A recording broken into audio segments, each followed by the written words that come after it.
Go YouTube, let's mega evolve!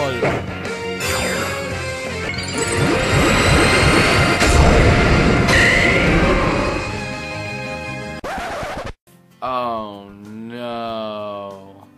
Oh no.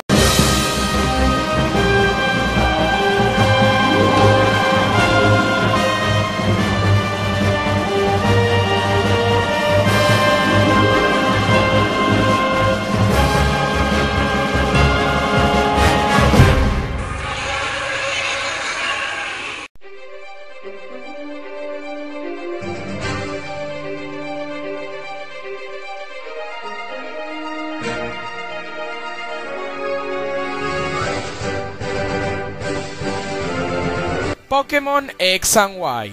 Oh yeah, the same guy who cried about how hard he wants to be original on his last video is now reviewing the most reviewed video game in recent time. But I seriously don't care, because these brand new 3DS titles are really mind-blowing, and I want to give you all my full opinion on them. On February 2013, the 6th generation was announced in the form of Pokémon X and Y for the Nintendo 3DS.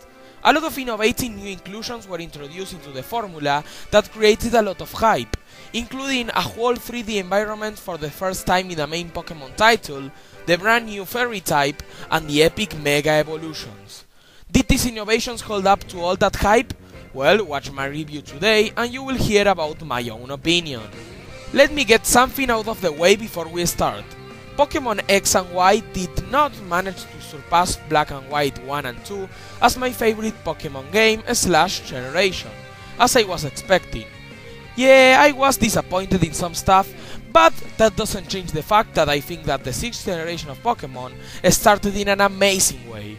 Oh, and of course, I only bought Pokémon Y, but we all know that Pokémon X is pretty much the same game. Some of you may be concerned since I mentioned on a channel update back in October that my next review was going to be of an unexpected game before I reviewed X and Y.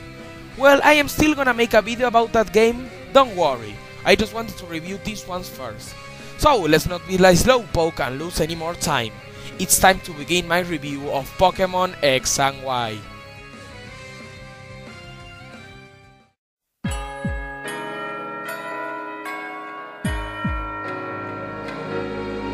Let's get something really important out of the way. Pokémon X and Y follows the same old classic Pokémon formula, don't even doubt about that. You are a young kid who gets his or her new starter Pokémon. Now you have to catch more creatures to fill your Pokédex, defeat gym leaders and bring down an evil team. Yes, X and Y is as formulaic as you can get, but let me ask you something. Do you really care? Having a formula in your franchise doesn't mean that every game is the same, and I think it's time for reviewers to get that idea into their heads. Despite following the same base as every Pokémon game, X and Y feels like a really fresh and new adventure, and that's great. In the Kalos region, you will have to take down the brand new evil team, Team Flare. Their mission? To make the world more beautiful? Okay, let me say this. During most of the game, Team Flare is incredibly generic and stupid. I mean, look at them! The girls look like boys and the boys look like girls!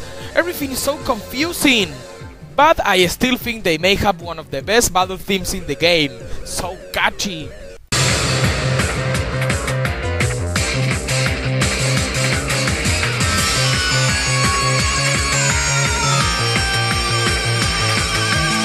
So far, it seems that the story will not give X and Y a lot of points, and it's true that it's incredibly weak, especially in comparison to the epic plot of both Black and White games. However, this mundane plot gets a lot better during the climax of the main story.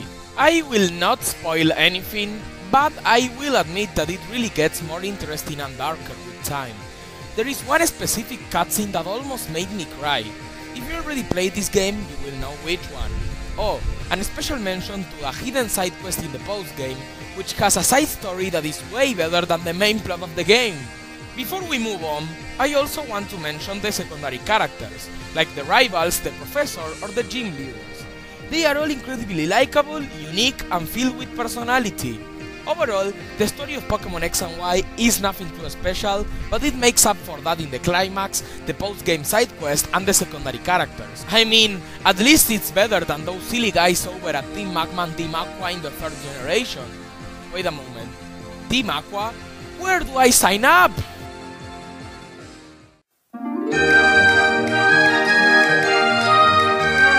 I'm not gonna lie, the graphic quality of this game didn't impress me as much as I was expecting, possibly because I was already aware of what the 3DS is capable of.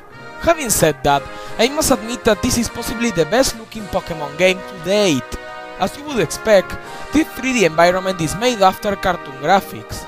This style is actually reminiscent of the sprites used in previous games, so everything looks smooth, colorful, and familiar, especially the Pokémon themselves.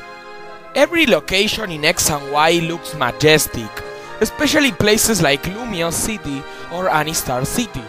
The cutscenes, as expected, are so breathtaking that many people will use them in music videos and intros all the fucking time. Trust me on this one. I also have to address the move animations. These are the best in the entire franchise. They are just beyond belief. Moves like Draco Meteor or Brave Bird have never looked so fucking good. Oh, and the Mega Evolution animation is very epic as well. Yeah, the graphics are great, but what about the soundtrack? Well, as you would expect, this Pokémon game has some amazing music. The battle themes really put you in the mood for the action, while the overworld themes can be really beautiful and touching. My favorite songs in the game are the Pokéball Factory theme, the Team Flare Boss theme, and the Champion theme. Overall, Game Freak really did a good job in polishing X and Y to its maximum, so it looks and sounds perfectly. Well, almost perfect. Why? Well, because most reviewers have been complaining about how nitpicky the 3D on this game is.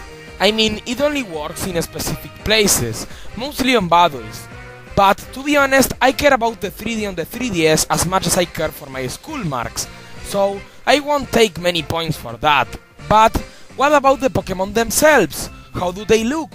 Well, some of you may feel as if I should talk about them in this section, but I think they are most important for the gameplay, so let's switch into that segment. No!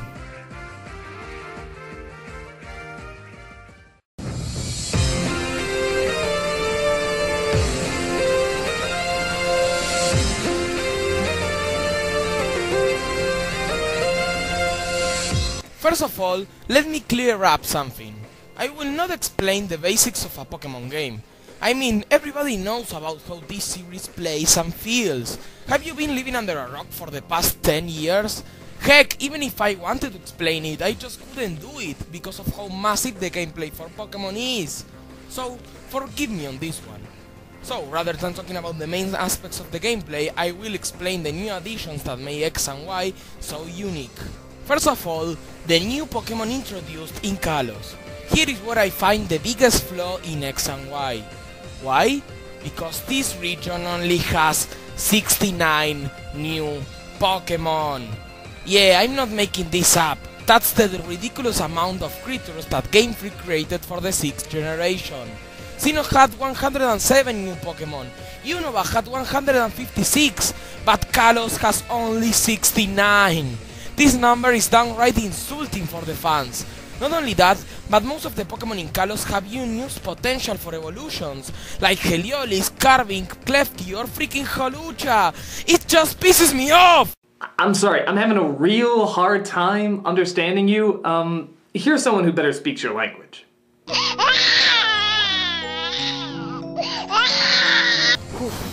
Okay, hold on there, people.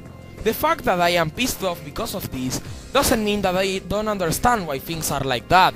I understand that X and Y had to be made from scratch in the time span of a year. I understand that you take a lot of time in making Mega Evolutions as well, which I don't consider as new Pokémon, but I get it, Game Freak. However, I still think this amount of new Pokémon is insulting, okay? Well, now that I am done ranting, let me say that Game Freak really went for quality over quantity this time. For real, these 69 new creatures are unique, powerful, and overall a joy to train and fight with. Well, most of them. Some of my favorites include Pangoro, Delphox, and freaking Tyrantrum. Oh, and I will give a special shout out to the epicness that is Holucha! I also really appreciate the new little changes made to the metagame in order to polish it a little bit.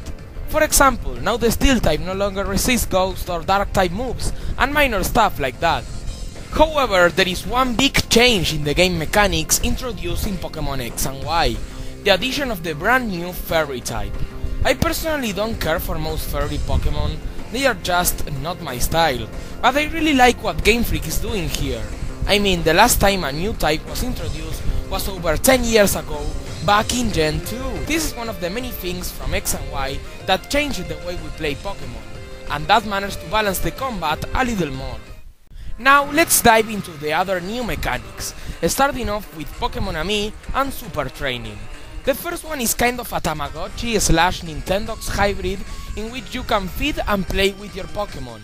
This not only makes you feel a strong relationship with your friends, but it can also contribute to the gameplay, as a happy Pokémon may do stuff like surviving attacks or overcoming negative status. It strangely reminds me of the Spirit system from Kingdom Hearts 3D. On the other hand, Super Training is a minigame in which you have to shoot footballs at giant Pokémon balloons in order to raise a specific stat of your creature. This really helps to make your friends more powerful while having some fun at the same time. Both Pokémon Ami and Super Training are welcome new additions that not only improve the gameplay, but that also make you feel closer to your Pokémon. Another little yet amazing addition is the possibility of customizing your trainer. You know, being able to choose his or her color scheme and buy different clothes and haircuts. It all helps into the immersion of the game. To be honest, it really feels as if you are inside the game. I only wish there were more options, like being able to be fat or use glasses like I do in real life, but that's just me being nitpicky. The online on this game is by far the best in the series. This is the first time as a Pokémon player in which I felt so connected to everybody. I am sure this is because of the 3DS's superior online capabilities, and Game Freak really did a good job providing an easy yet effective connectivity. You can battle other people, trade with them, and even do some funny stuff like Wonder Trade and the amazing Friend Safari, where you can catch unique Pokémon with unique abilities and traits based on the friend codes you have registered on your system. Here you have my friend code. Send me a private message if you wanna add me. Well, we are almost done here in the gameplay section, but am I missing something? A big new addition? Oh, of course, the Sky Battles! Haha, no, I'm kidding. I like Sky Battles, but they are just non-important. I left the best for the end, and now I will talk about my favorite new inclusion in Pokémon X and Y, the Mega Evolution. But what are these exactly? Well, the name is a little bit misleading, because Mega Evolutions are temporary transformations for all Pokémon that can only be activated in battle. The Pokémon not only gets a badass new look and stat boost, but they may also get a new type or a new ability. Mega Evolutions are a big change to the series, and they are just a joy to use. These transformations were given to both Pokémon that were already very powerful and now are downright broken, like Blaziken or Garchomp. Yes, my favorite Pokémon got a Mega Evolution, I'm so happy! But they also gave Mega Evolutions to ignored or weak Pokémon that now are overused, like Mawile or Kangaskhan. Some may say that these transformations are unbalanced, but that's not true. First of all, you can only have one Mega on your team per battle, but also they can't hold any items because they have to hold their Mega Stones in order to Mega Evolve. This addition is not only badass, but it's also creative and really fun to use. Without a doubt, the best thing in Pokémon X and Y. I am kinda disappointed that there are not Unova Mega Evolutions, but I am not too worried because I am sure we are gonna see some of that in the near future. I am personally crossing my fingers for Mega Crocodile and Mega Dradigon. I must admit that there are other flaws with the gameplay. The game is too easy and there is almost nothing to do in the post-game, except for the Battle My Son. But I won't take off many points for these things. The game is easy because of the new experience share, just turn it off for more challenge. And you can always have a lot of post-game fun with the different stuff you can do online. So at the end, these flaws end up as annoying little things that won't affect X and Y's final score so much.